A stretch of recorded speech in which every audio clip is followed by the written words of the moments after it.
علامہ صاحب، نکاح بڑا اہم معاملہ ہے، اور ظاہر بات ہے کہ رشتہ ازدواج سے بندہ منسلک ہو جاتا ہے، اور پھر نسل آگے بڑھانے کا بھی سلسلہ ہوتا ہے۔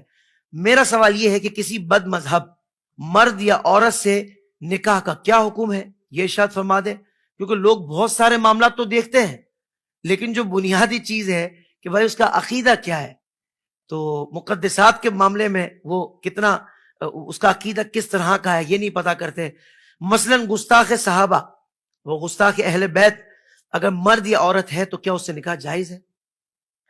آپ سب کی گزارش کی ہے اس بارے میں، ہم کوشش یہ کرتے ہیں کہ اصول بتا دیتے ہیں۔ جی اصول بتا یعنی دیجیے۔ اصول عرض کر دیا جائے گا ناظرین کہ اگر پیش نظر ہوا اس کے مطابق عمل کریں، انشاءاللہ العزیز برکت اسی میں ہے۔ واہ واہ۔ اور ذاتی طور پہ اس کا جواب دینے سے پہلے ایک گزارش یہ بھی کروں گا کہ جو جواب ہم عرض کر رہے ہیں اس کو آپ نے تعصب پر مبنی نہیں سمجھنا، یہ دلائل پر مبنی ہے، واہ واہ واہ۔ اور اس میں حقیقت کی بات ہے، اس لیے کہ بعد میں جس وقت گھریلو معاملات میں پریشانی اس وجہ سے آئے گی نا، پھر آپ کہیں گے نہیں شاہ صاحب کا وہ جو جملہ تھا وہ ٹھیک تھا، ان کے مشورے ٹھیک تھے، اور علماء جو مشورہ بتاتے ہیں، مسئلہ بتاتے ہیں، وہ ٹھیک ہوتا ہے۔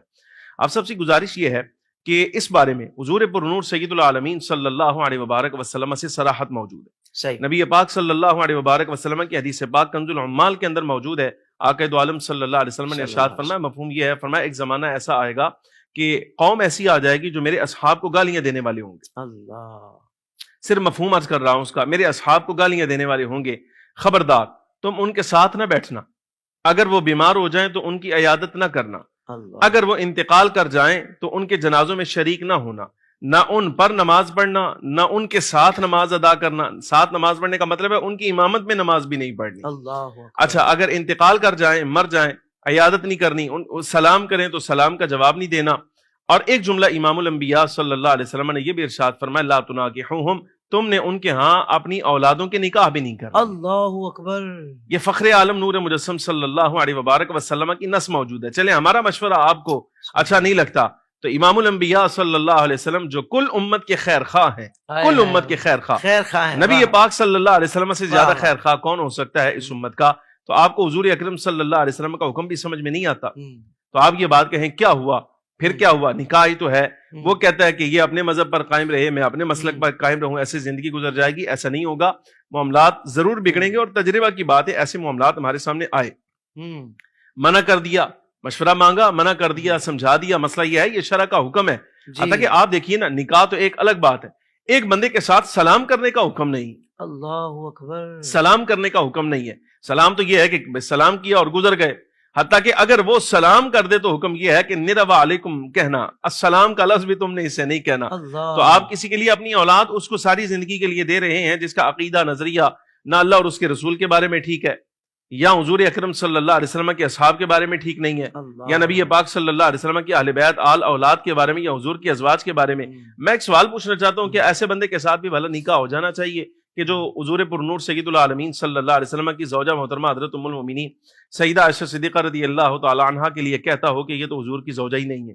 استغفر اللہ۔ یعنی آپ اپنے بیٹا یا بیٹی کا نکاح ایسے خاندان میں کر رہے ہیں جو فخر عالم نور مجسم صلی اللہ علیہ وسلم کی جو نکاح یافتہ حضور کے حرم کی خواتین ہیں، زینت ہیں، ان کے بارے میں باتیں کستے ہیں۔